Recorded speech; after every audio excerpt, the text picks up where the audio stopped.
Good morning, good afternoon, or good night, and welcome to Command Power, the show in which we discuss all things Magic the Gathering with a focus on Commander. And today we have another episode in our Spoiler Spotlight series in which I talk about, well, spoilers and tell you what my thoughts are on them. But before that, just a quick reminder to please click subscribe if you enjoy these videos. We're getting close to 1,000 subscribers and it means the world to me. Much appreciated. And today, the card we're going to be talking about is Call of the Ring from the upcoming Lord of the Rings Tales of Middle-earth set. For one colorless and one black, it's an enchantment with, at the beginning of your upkeep, the ring tempts you. Whenever you choose a creature as your ring bearer, you may pay 2 life. If you do, draw a card. So, right off the bat, that doesn't mean anything unless you know what the ring tempting you actually means. So this is a change that I've been seeing more and more in Magic lately, and I'm not sure I like it.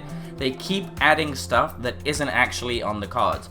There's so much information packed into something else that you need to be aware of in order to be able to use the card. It used to be that you could just read what it did and then that was it. But with these effects like entering the dungeon and taking the initiative, there's just so much contained into a few words that you actually need to have the extra piece of cardboard just to remember what it does. So it's not a change that I'm sure I really like. But anyway, the ring tempting you, what that means is that you get an emblem the first time it happens and you choose a creature to become your ring bearer, which basically means you're attaching the emblem to them, even though that's not the technical thing that's happening. And then immediately that emblem is going to get the first ability on the list, at least as far as I understand it, because it's not super clear if you get an ability the first time or you have to wait for the second time you're tempted to get the ability. And the first ability is that your ring bearer is legendary and can't be blocked by creatures with greater power. So basically you're getting Skulk. The second ability says that when your ring bearer attacks, draw a card, then discard a card. So looting on attack, which is pretty decent. The third one is whenever your ring bearer becomes blocked by a creature, that creature's controller sacrifices it at end of combat. This is a little bit redundant with the other ones because it's a creature that's already pretty difficult to block and it can only really be blocked by small things, so I'm not sure how good that third ability is. And finally, the fourth one says whenever your ring bearer deals combat damage to a player, each opponent loses 3 life. So these are all pretty welcome effects to have on a creature. It gets more and more likely that you connect as the game goes on, and when you connect, you're going to be rewarded by dealing a bunch of damage to your opponents. That being said, it doesn't seem that powerful or that interesting for what is essentially the most powerful artifact in the Lord of the Rings universe. I also don't really know why there isn't any downside to an ability called Tempt. Tempt feels like you should be giving up something in order to get these advantages.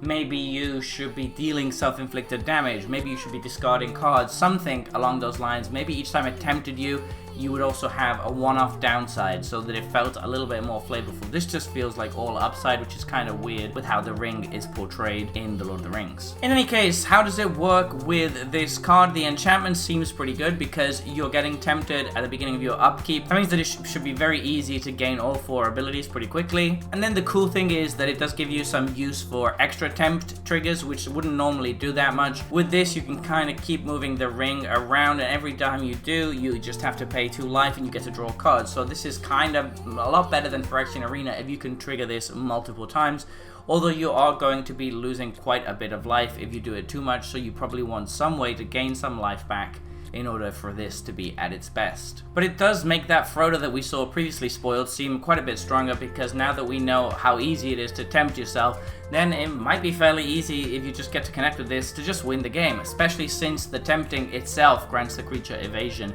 That's going to make Frodo pretty annoying, possibly. The other reason why I'm not super happy with this design for the ring is that it doesn't make a lot of sense even within the set. We have the card The One Ring that actually does nothing with tempting. It actually just draws you cards and loses you life and makes you indestructible. It does something completely different from what the ring effect emblem does, and they're just completely different things portraying supposedly the same artifact. So I'm really confused about that, and I'm not sure why they couldn't just choose one or the other to go with.